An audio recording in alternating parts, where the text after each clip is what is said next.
इधर घूम जाओ, आ जाओ। পেহেলগাঁও যেটি কাশ্মীরের সবচেয়ে সুন্দর জায়গাগুলোর মধ্যে অন্যতম একটি জায়গা।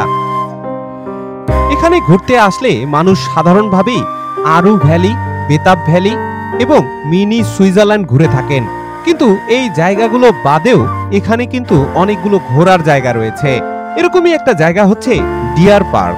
আর এই জায়গায় আসলে আপনারা এখানকার লেদার রিভারটা খুব চমৎকারভাবে উপভোগ করতে পারবেন।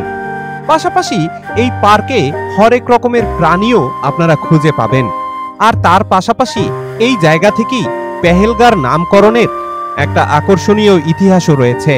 আসলে কি সেই ইতিহাস সেটাই জানবো আমাদের আজকের এই ভিডিওতে। তাহলে চলুন না শুরু করি মূল ভিডিও।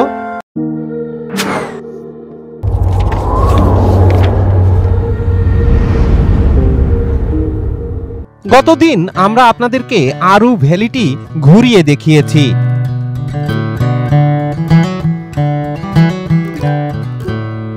আর আজকে আবার এই আরু ভ্যালি দেখা শেষে আমরা এখন ফিরে চলছি পেহেলগাঁর উদ্দেশ্যে।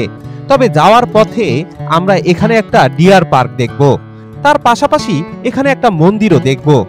মূলত এই পেহেলগাঁ নামকরণের পেছনে এই মন্দিরের একটা বিশাল ইতিহাস রয়েছে, সেটাও আমরা জানবো ইনশাআল্লাহ। আর ঠিক এই কারণেই আমরা এখন আবার সেই আগের পথ ধরে ছুটে চলছি ডিয়ার পার্কের উদ্দেশ্যে। অবশেষে আমরা মাত্র 20 মিনিট চলার পরেই পৌঁছে গেলাম সেই লেদার রিভারের কাছে। মূলত এই নদীটা এখানকার অনেক জনপ্রিয় একটা নদী। এই নদীটি মূলত সেই কোলাহই পর্বতের গ্লেসিয়ার থেকে সৃষ্টি হয়েছে। আর গ্লেসিয়ার মানে হচ্ছে বরফ গলা পানি। এক কথায় বলতে গেলে এই নদীটি সেই আরু ভ্যালি থেকে বেতাব ভ্যালি হয়ে আঁকাবাঁকা পথে চলতে চলতে এই পেহেলগাম এসে পৌঁছেছে। আবার এখান থেকে অনেকগুলো শাখা নদী তৈরি করেছে। মূলত পেহেলগাঁও অঞ্চলের যত কৃষি পণ্য উৎপাদিত হয় তার পেছনে এই নদীর ভূমিকা সবচেয়ে বেশি।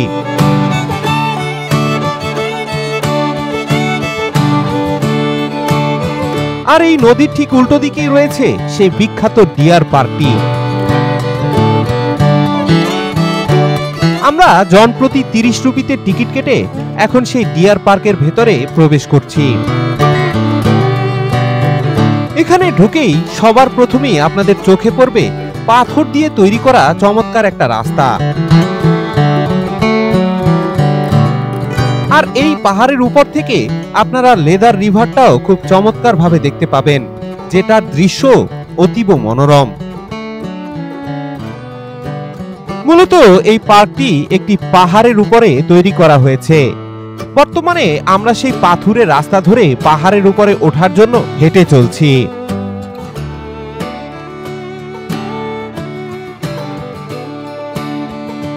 পাথুরের রাস্তাটা পার হওয়ার পরে আমরা একটা চিনার গাছের বনের ভেতরে চলে এলাম। মূলত পাহাড়ের ধাপে ধাপে এই গাছগুলো এমন ভাবে রোপণ করা হয়েছে যাতে করে সবগুলো গাছের ভেতরে সমভাবে পানি বন্টন হয়। আর ঠিক এই কারণেই এই গাছগুলো অনেক তরতাজা ভাবে বেড়ে ওঠে।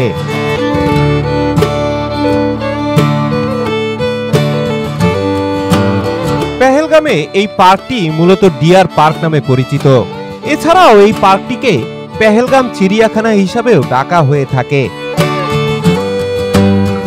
চমৎকার সবুজ এবং মনোরম সৌন্দর্যের ভেতরে এই পার্কটি একটি বন্যপ্রাণীর অভয়ারণ্য। এটি পেহেলগাম উপত্যকার কেন্দ্রস্থলে অবস্থিত। চারপাশের প্রকৃতি শান্ত হওয়ার কারণে দর্শকরা এখানে এসে কিছুটা নিরিবিলি সময় কাটাতে পারেন। আর তার পাশাপাশি বিভিন্ন প্রজাতির হরিণও দেখতে পারেন। মূলত এই পার্কটি বিভিন্ন প্রজাতির হরিণ প্রজনন কেন্দ্র হিসাবে কাজ করে, যেটি পর্যটকের কাছে এই জায়গাটার গুরুত্ব বহুলাংশে বাড়িয়ে দেয়। এছাড়াও এই পার্কটি হরিণের আবাসস্থল হিসাবেও পরিচিত। সারাদিন বনে ঘোরাঘুরির পরে হরিণগুলো দিন শেষে এখানে এসেই বিশ্রাম নিয়ে থাকে।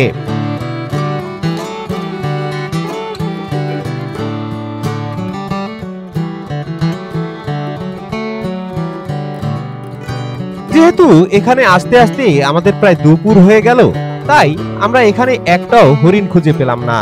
তবে উপরে নাকি একটা চমৎকার চিড়িয়াখানা রয়েছে। আসলে সেখানে কি কি প্রকারের প্রাণী রয়েছে তা এখনো আমরা জানি না। চলুন না উপরে গিয়ে দেখে নেওয়া যাক। আর এই উপরের পরিবেশটা কিন্তু আরো মনোরম। এখানের গাছগুলো অনেক বড় বড় আকারের। সাধারণত কাশ্মীরের পথে চলতে চলতে দূর থেকে এই গাছগুলো দেখা যায়, আর এই বনের ভেতরে এসেই আমরা সর্বপ্রথম এত কাছ থেকে এই চিনার গাছগুলো দেখছি। আর পাহাড়ের উপর থেকে এই গাছগুলোর দৃশ্য তো আরো বেশি মনোরম। এবার তাহলে চলুন চিড়িয়াখানাটা একটু ঘুরে দেখা যাক। যদিও খুব অল্প জায়গা নিয়ে এই চিড়িয়াখানাটা তৈরি করা হয়েছে, তবে পাহাড়ের ভেতরে বেশ নিরাপদভাবেই এই চিড়িয়াখানাটা গড়ে তোলা হয়েছে। আর চিড়িয়াখানার প্রথমেই আমাদের চোখে পড়ল বেশ ভয়ঙ্কর কতগুলো ভাল্লুক। এগুলোকে যদি এখানে মুক্তভাবে ছেড়ে দেওয়া হতো তাহলে দর্শকদের যে কি অবস্থা হতো তা ভেবেই আমি ভয়ে আটকে উঠছি। মূলত এই ভালুকগুলো এই পাহাড়ের বিভিন্ন অঞ্চলে পাওয়া যায়। প্রতিদিন এখানে প্রচুর পর্যটক এই স্থানীয় ঐতিহ্যবাহী ভালুকগুলো দেখার জন্য ছুটে আসেন। সাধারণত আমরা অন্যান্য যেসব চিড়িয়াখানা দেখি ওখানে যে সকল প্রাণী থাকে সেগুলো কিন্তু বাইরে থেকে আমদানি করা, তবে আশ্চর্যের বিষয় হচ্ছে এই প্রাণীগুলো কিন্তু বাইরে থেকে আমদানি করা নয়, এগুলো এখানকারই প্রাণী। এছাড়াও এই চিড়িয়াখানার উপর থেকে পাহাড়ের দৃশ্য অতীব মনোমুগ্ধকর। আর এ সকল দৃশ্য উপভোগ করার শেষে এখন আমরা এই চিড়িয়াখানা থেকে বিদায় নিচ্ছি।